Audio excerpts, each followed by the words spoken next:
Okay, so we're gonna do a quick video today, just touching on lower back pain.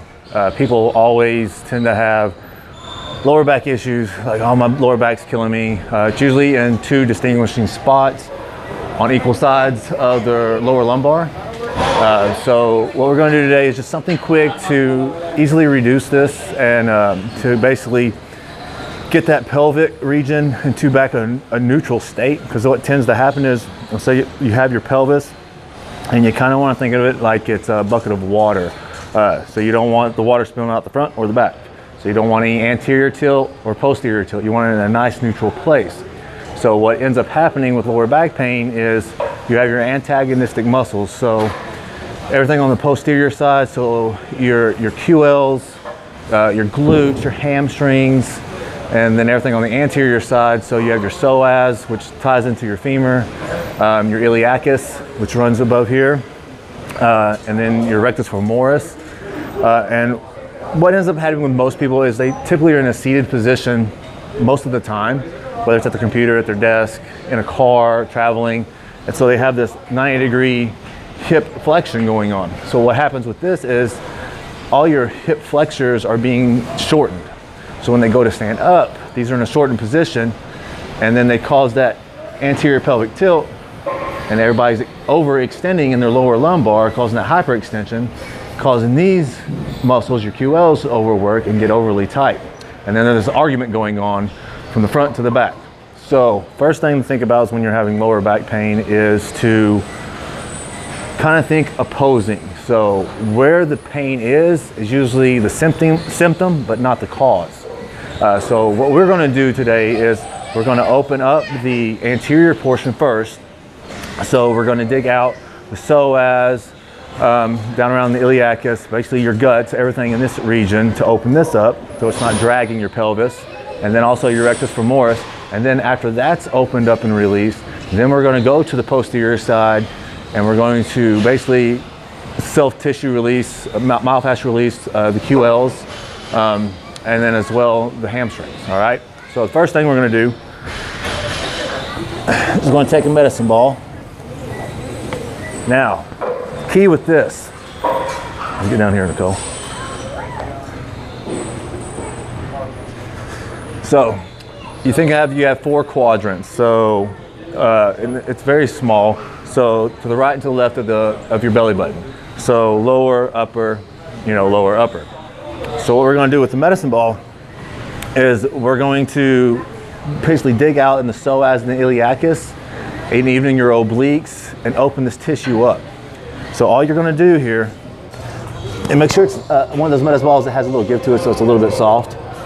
And you're going to lay over the ball and literally let this ball sink up into your guts as much as possible. So just above the pelvic bone, and just fold over and allow that ball to sink in. And then what you're going to do from here is you're going to contract your abdominals for 2 to 3 seconds, and then you're going to relax back over it. So what's happening here is when you contract your abdominals, your antagonistic muscle is relaxing and releasing. So once you contract, lower back releases, and then relax, and you're basically letting that ball get in there as deep as possible. Breathe through your upper chest, not into your abdominal region. That way you can let the muscles relax as much as possible. And just let it get in there and dig, contract, relax. You want to do that 4 to 5 times. Once that ball's in there nice and deep, then very slowly, while keeping your abdominals released and relaxed, flex your glute, and then raise your torso up ever slightly, and then you'll feel that psoas just pulling apart and opening up the hip. You'll hold that for about 4 or 5 seconds. Relax, back over it, and then again, tense the glutes and open up. All right? And again, make sure you do it on both sides. You're going to go to the right or the left of the belly button, and then get things to open up. So there's digging out the guts. So next thing we're going to do is we're going to open up right here with the rectus femoris. So simple stretch here. It's called a couch stretch. Now the key here is, come over here on this side, Nicole.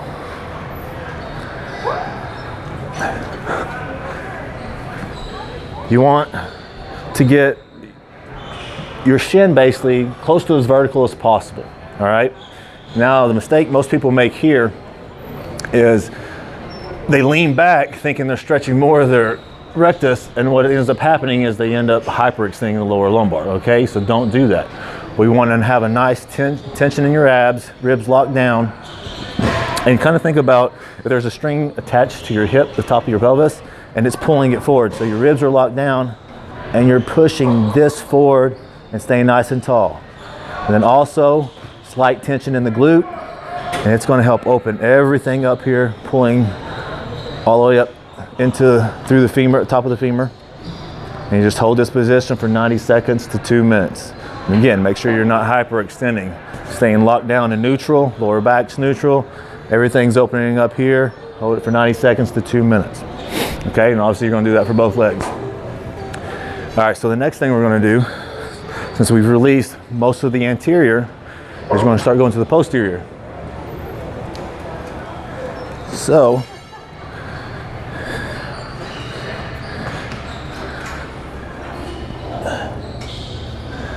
we're going to take a band.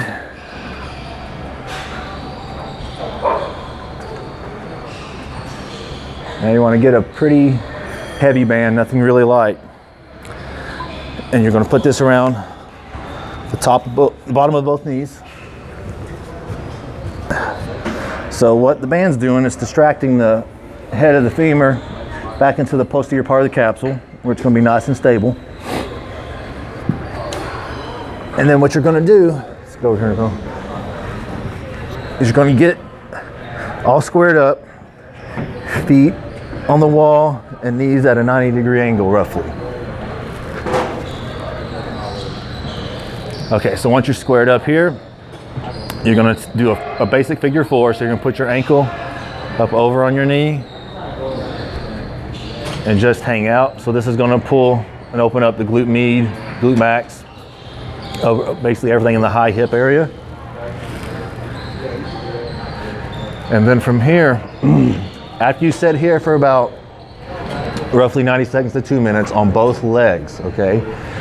You're gonna take the lacrosse ball, and then the first part, there's 2 steps to this. One's a little bit more advanced than the other. You can just have both feet squared off. You know, plate this right under where the QL is.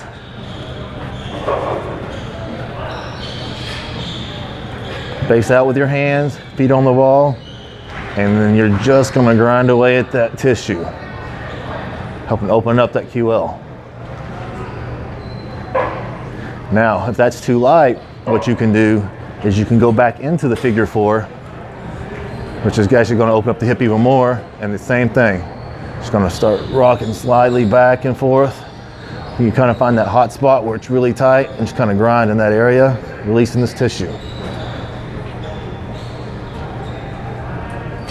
And again, for this, it's not really a time limit. You just keep doing it until you start feeling a release in the tissue, okay? All right. Last thing is you want to help release the glutes, or not the glutes, but the hamstrings. So the easiest way to unload here, I mean, you call this the doorway stretch, because obviously you can do it in any doorway. So what we're going to do, make sure your glutes are up against the wall. Make sure you get good angles here, Nicole. Butt is completely against the wall. Foot's completely dorsiflexed. Other leg straight out. And then you're just going to hang out here for about 90 seconds to 2 minutes. Now, if this is, a lot of people don't have this type of mobility, so if this is too extreme of a stretch and you can't lock out the knee, bend this knee up. But you must keep the dorsiflexion in the foot and the knee locked out. If this is still too much, you can still scoot away from the wall, keep the knee locked out and the foot dorsiflexed, and just allowing that hamstring to open up and pull apart, and just relax into the position and breathe. All right, so there's a few little simple things you can help to just get this lower back to release, get that pelvis nice and neutral, so where everything's nice and balanced and you're not having these arguments back and forth between the anterior and the posterior. All right, guys?